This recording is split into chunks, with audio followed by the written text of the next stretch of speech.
Guys, I want to talk to you about the crap that's going on in these states all across the country as we speak.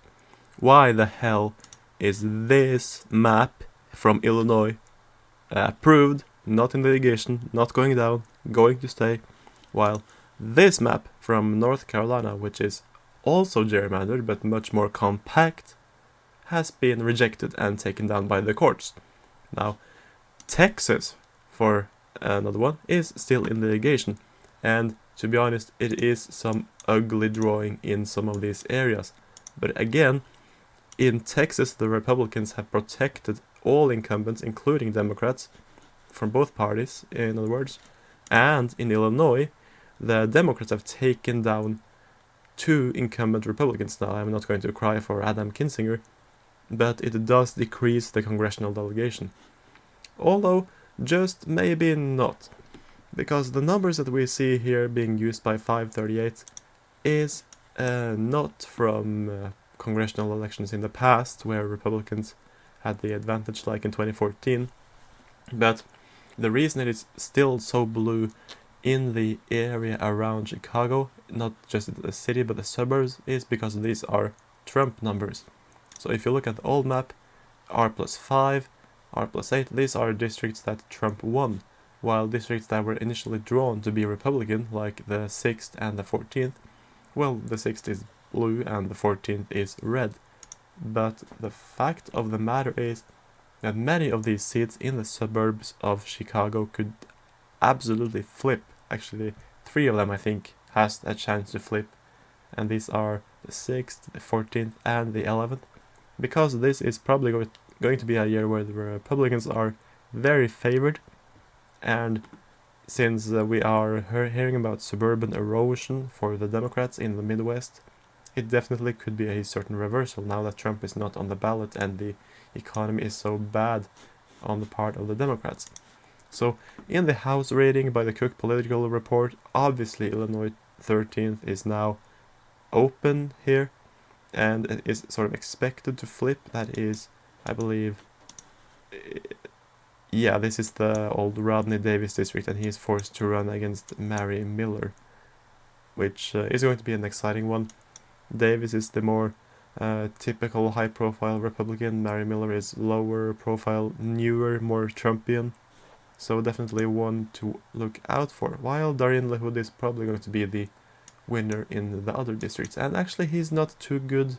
He is actually weak, pretty weak on some of the issues. But again, he's not Adam Kinzinger, which ensures his win. But there are many other states that is really infuriating. Now, North Carolina and Ohio both were taken down. They were Republican gerrymanders, but even though they were, well, drawn very much in favor of the GOP, the districts in these maps honestly were very compact, more so than the old maps, but I think that Republicans should really let there be another Democratic district in the Cleveland area and then see what happens. I mean, if you take one of these Democratic maps here, which pretty much splits up Columbus, which is horse shit, and then gives Cincinnati a Democratic district, they cram Cincinnati so that there is able to be a Democratic here. What happens then? The neighboring districts are R+42, R+43, so this is not going to happen. That's bull. And then you have the suburbs of Cleveland, which is very competitive, but to be honest, if this map is enacted, it's not going to be enacted. This is the Democratic proposal. Not gonna happen. Another one which I have really been bothered about is the state of Missouri. Obviously now these 2 maps are being considered, and one of them would shore up Ann Wagner, but it's still an issue with this district out west in the state. It's only D+19, while the neighboring districts R+41, R+37. This one is R+62, though it's in another part of the state. But why would you keep this one when Democrats are completely wiping out Republicans in Illinois and New York, and so on and so on? There has been a proposed map that is based in this sense, but it has been rejected. But Republicans in Missouri will continue to push it, and I believe that, let me see. I would say watch out. This is Dr. Bob Under. He is a Republican state representative, I think. And yeah, I did comment on his videos. And he actually is pushing for the Missouri Republicans to get a base map that does away with Emmanuel Cleaver, and basically, yeah, gives him a district like that looks like this. This would be great territory for him to run in. But otherwise, New York is a complete mess. It is approved. I don't know why it's not in litigation, but there will still be court cases. I mean, why wouldn't there be? This is completely garbage. And yeah, let's just zoom in. Look at this district. I know it's been in the news a lot, but look at this horse shit. And then you have Jerry Nadler's district, which is ugly. Pretty much all of this is a complete mess. This one used to be compact, unlike many other maps. But then there are some positive highlights here that I will also think I should talk about. Don't think too much about ratings by Cook Political or 538. Even if only these districts are Republican, the Democrats have a lead right now, 160 Democratic leaning to 141 Republican leaning. It is no time to doom, because what about the states that are remaining? They are some of the most heavily Republican in the country in terms of congressional seats. We are talking Florida. Florida is probably 16, maybe 17 seats, right?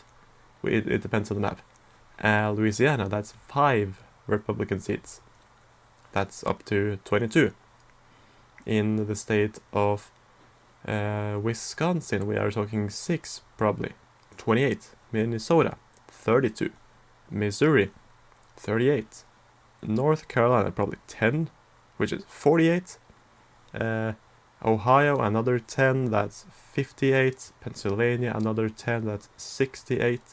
And if you add that to what's already here, that's 209 Republican leaning seats, which is pretty much as close to a majority as the old maps, if you take those ratings into account. And then you have the competitive districts. Let's go to California. Let's go to California, where 2 Democratic districts are probably going to elect Republicans. These are counted as the Democratic leaning ones. And in Orange County, you might see another one, even though Republicans are only really likely to hold on to Young Kim's district and maybe Michelle Steele's, but it does look a bit too Democratic. Nevada is another one, where there are 3 very competitive Democratic held districts thanks to the drawing by the DSA in Nevada. And New Mexico could be competitive, we'll see. Michigan is another one. I mean, these 2 are held by Democrats, this is held by a Republican. All of these 3 are going to be competitive. This one, where John James is running, will be red. So there are definitely many opportunities. And I still think that it would take a lot for Republicans to not win the House in 2022 when they have these pickup opportunities. So no dooming. But the fact that some of these maps are in litigation, it would help to have them overturned. And there are some countering in some states, but 1 seat gain in Tennessee is not going to make up for all the losses in states like Illinois and New York and even Maryland. You think it can't get worse, and then they make this one competitive. So Republicans could end up having no seats in Maryland. Probably that's not going to happen after 2022, but who knows? Who knows about the future? But anyway, thank you so much for watching this video. Please leave a like and subscribe if you haven't. We are catching up now, almost taking down America First Politics in subscriber count. A very friendly subscriber battle going on there, but I've almost caught up with him. So anyways, thank you all for watching, and I'll see you next time.